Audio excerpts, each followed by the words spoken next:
You picked up that pineapple. You knocked on it like a watermelon. You squeezed it. You stared at the color.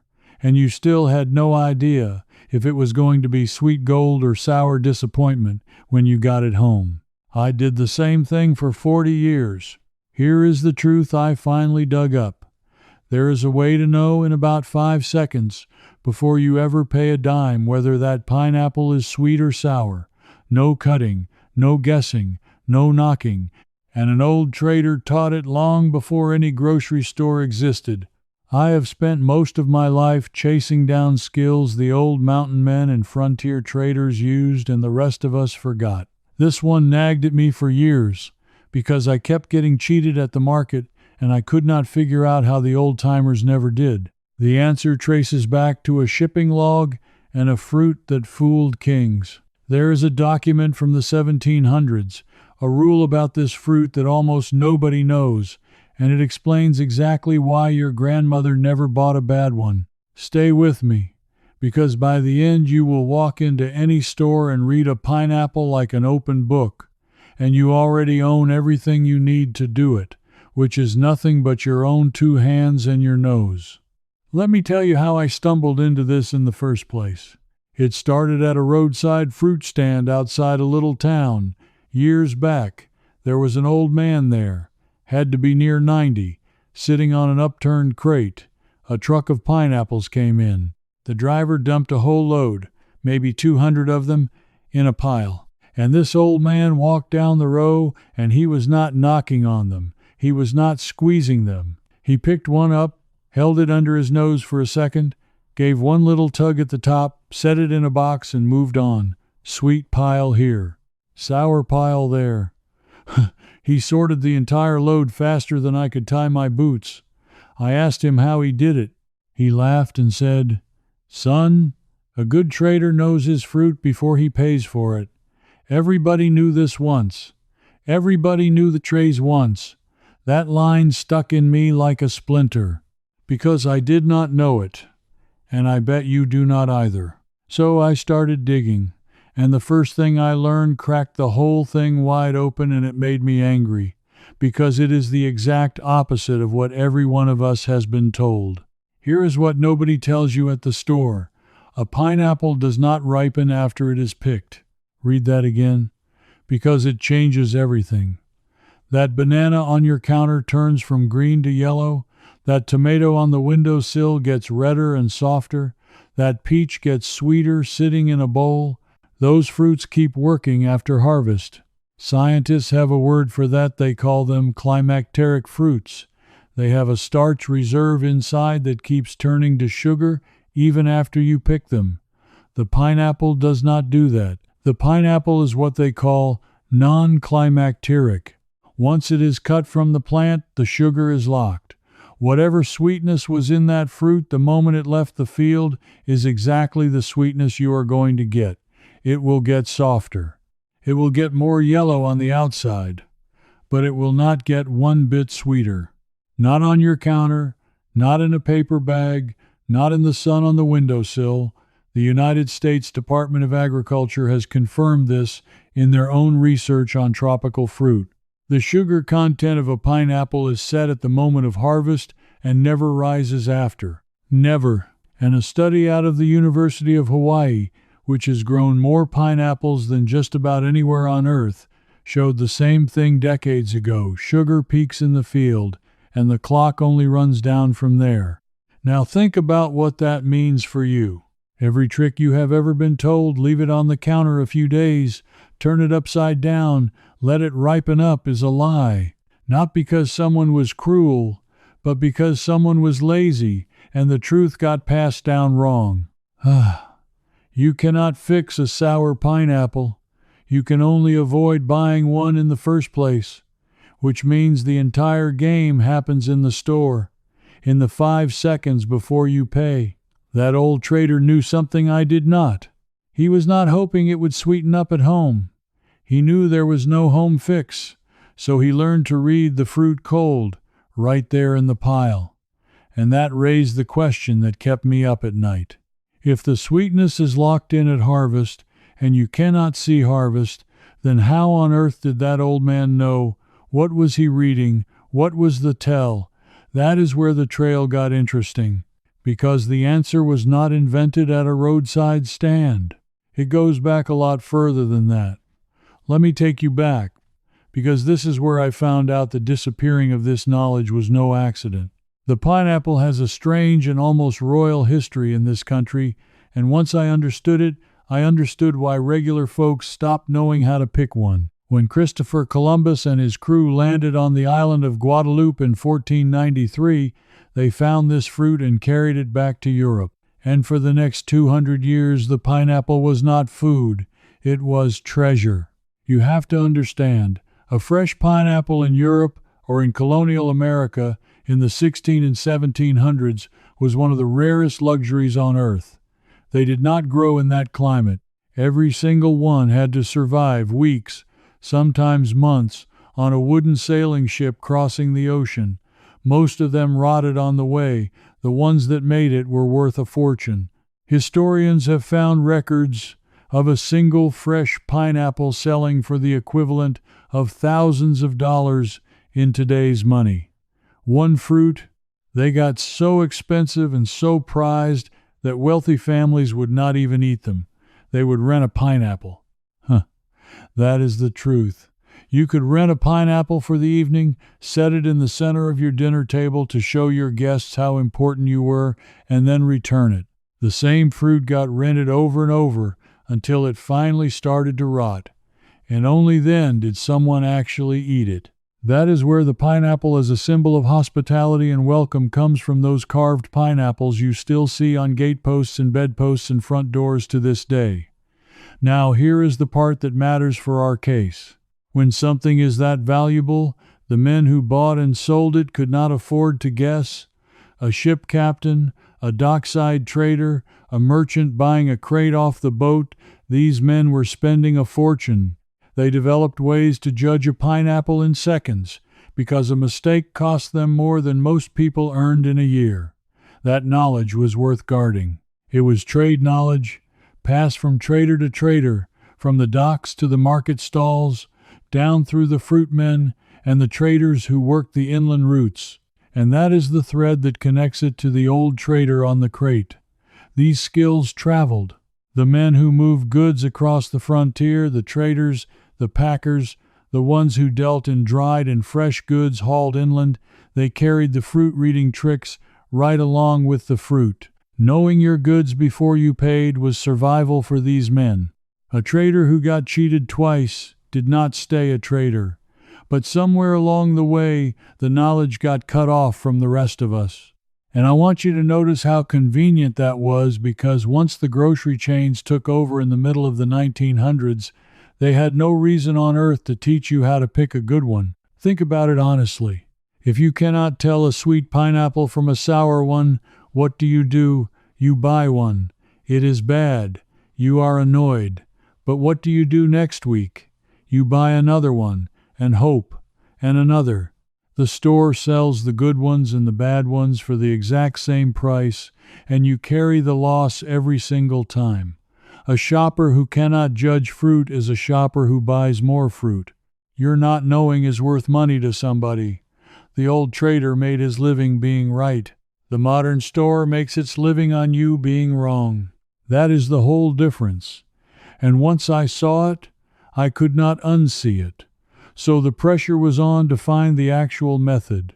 If these merchants could judge a fortune's worth of fruit in seconds, there had to be a repeatable tell.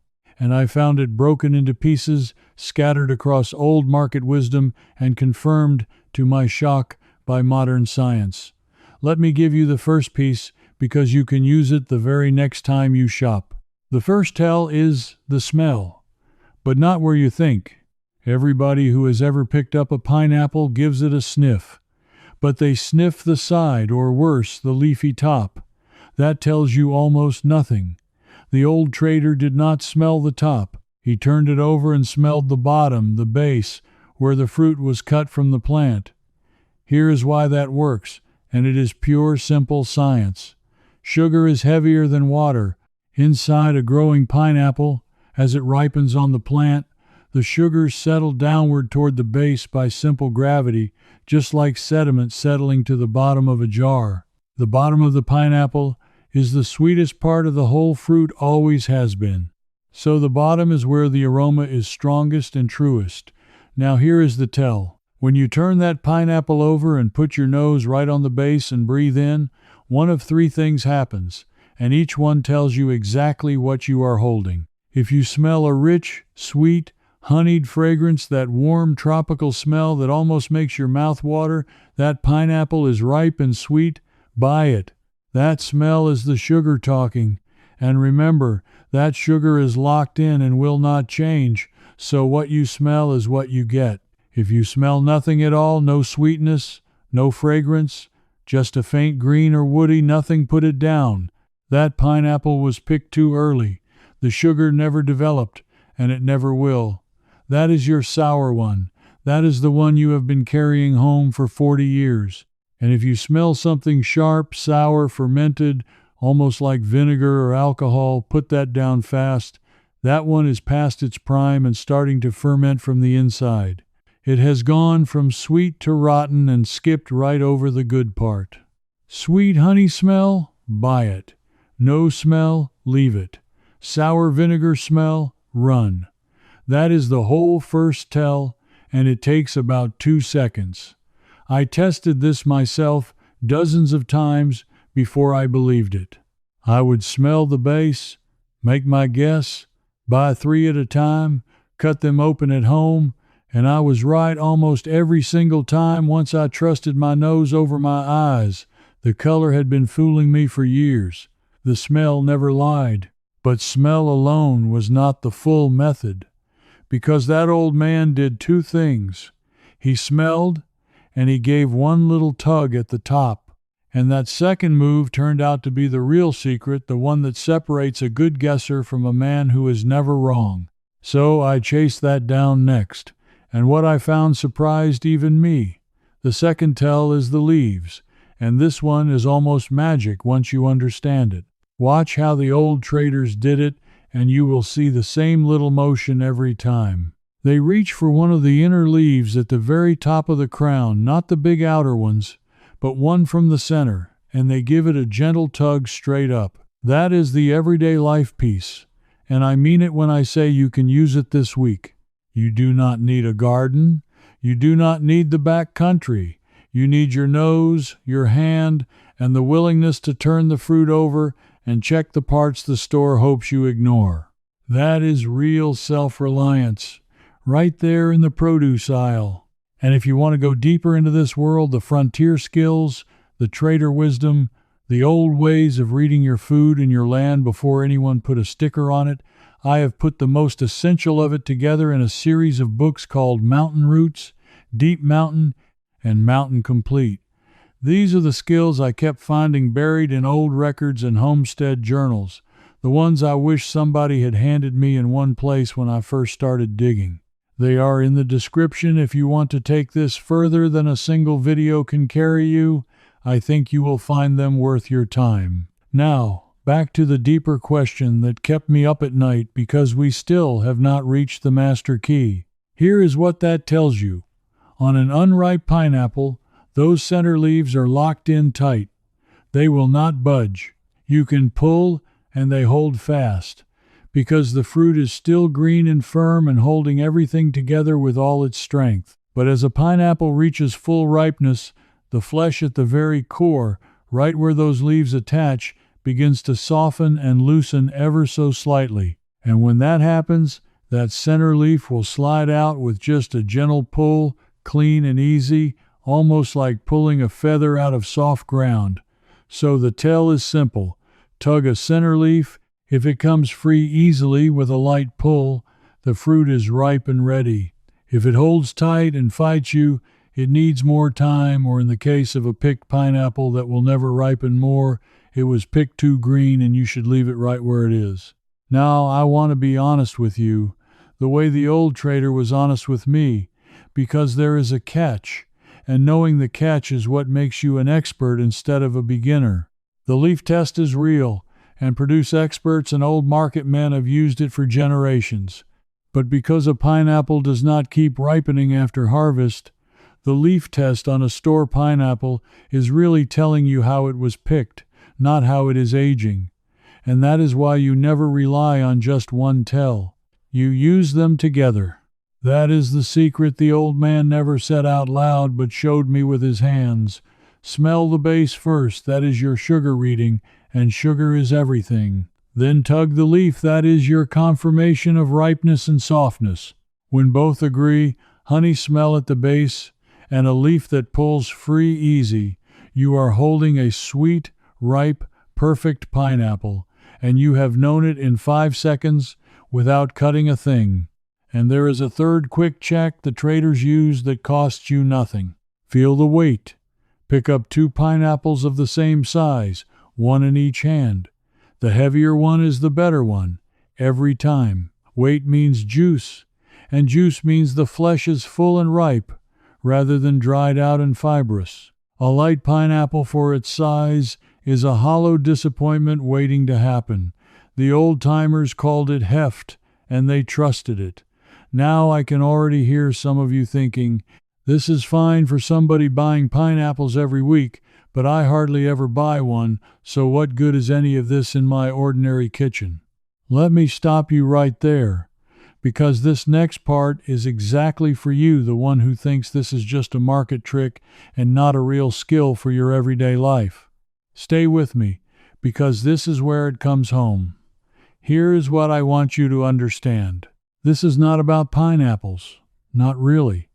This is about a way of seeing that we have almost completely lost, and getting it back changes how you shop for everything. Once I learned to read a pineapple, I could not stop. I started asking the same question about every piece of produce in the store. What is the true tell? Not the color, not the marketing, not the sticker that says sweet, the actual physical sign that the old-timers read before any of that existed. And they are everywhere, hiding in plain sight, in your ordinary grocery store, usable this very week. Take a cantaloupe, a melon most of us buy in the summer. Everybody thumps it, and thumping tells you almost nothing. The real tell is the same as the pineapple. It is smell, and it is the stem end. Turn it over and smell the spot where it was attached to the vine. A ripe melon smells sweet and musky right there.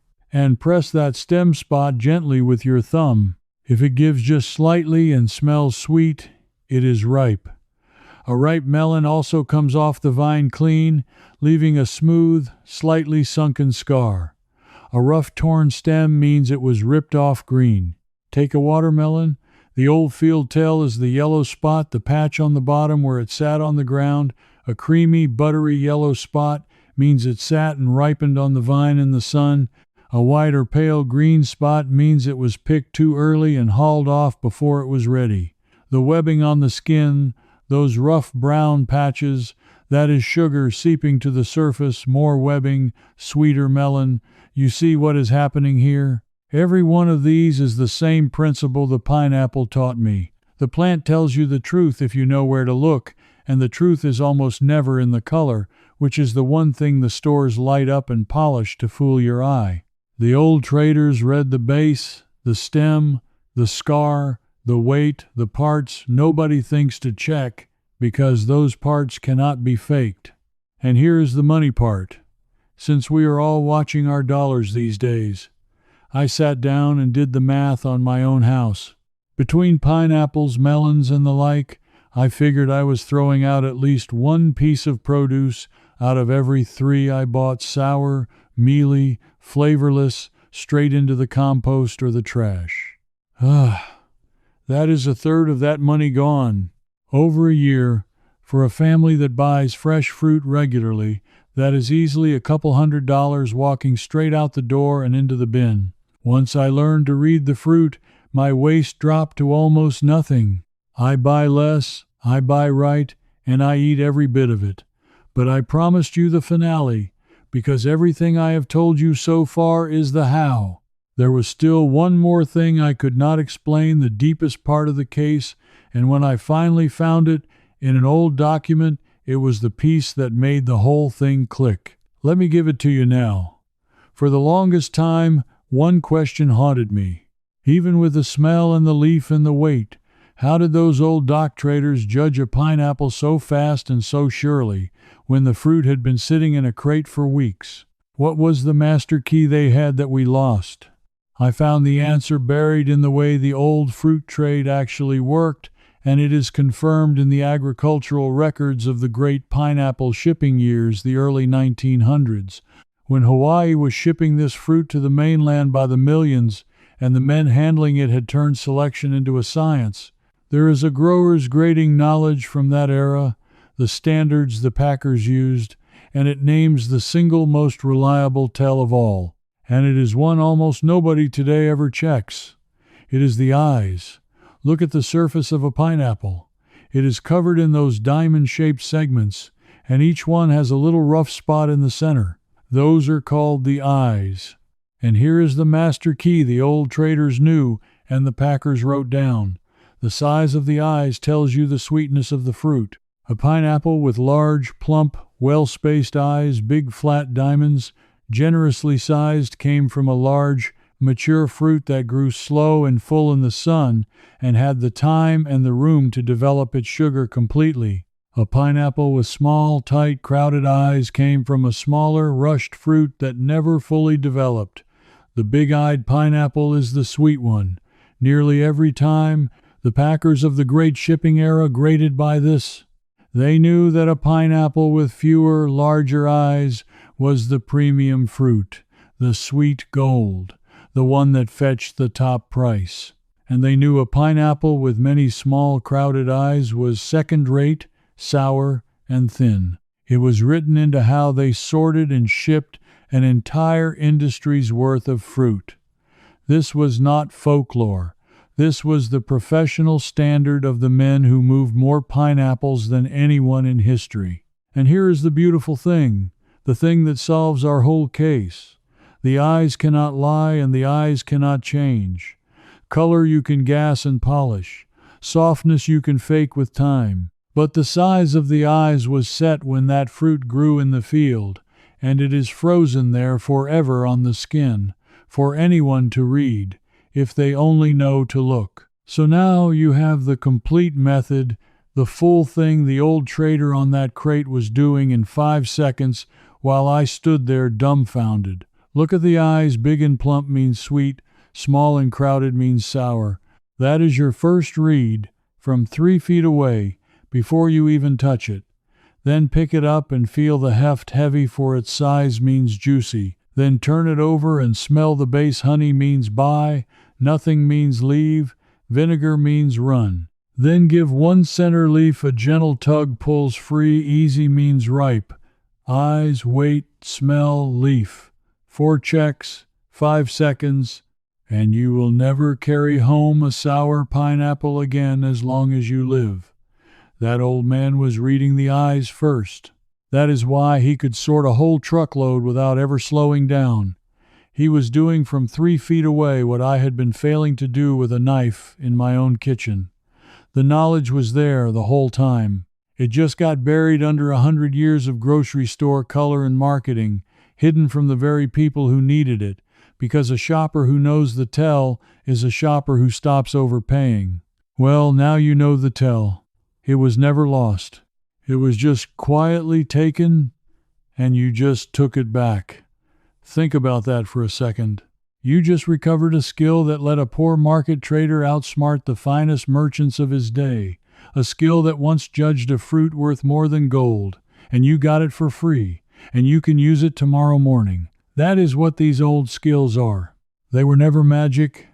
They were just careful, and careful is a thing we can all still choose to be. You are the kind of person who would rather know than be told. Rather read the fruit yourself than trust a sticker that some marketing man printed. That is the whole spirit of the old mountain men and the old traders. Trust what your own hands and your own nose can prove, and let the rest of the world keep guessing and keep paying. You do not need their promises. You have got the tell. Now I want to hear from you. Here is my question, and I want you to actually answer it down in the comments. When you turn that next pineapple over and smell the base, tell me what you smelled. Honey, nothing, or vinegar? And did the eyes match up, big or small? I read every one of these, and I want to know if the old trader's method holds up in your kitchen the way it held up in mine. Just type it in the comments. Honey, nothing, or vinegar. That is all. And if you felt that little spark just now, that feeling of getting back something that should never have been taken from you, then you belong with us. This is a whole community of folks quietly recovering the skills our grandparents took for granted, one forgotten trick at a time. Subscribe and stand with us, because I am already deep into the next one, and it is a good one. It is an old trapper's trick for keeping eggs fresh for months without a refrigerator, a method the frontier families swore by, that I found written in a homestead record, and that almost nobody alive today remembers how to do. You are going to want to be here for that. I will see you in the next investigation. You made it to the end, and that tells me you're my kind of person. This video showed you the trick, but inside the Mountain Man Circle, I take it all the way. In there, you can ask me your own questions, and I answer you myself, a real person, not some machine. You'd belong with folks like you. Just point your phone's camera at the code on the screen, and you can cancel anytime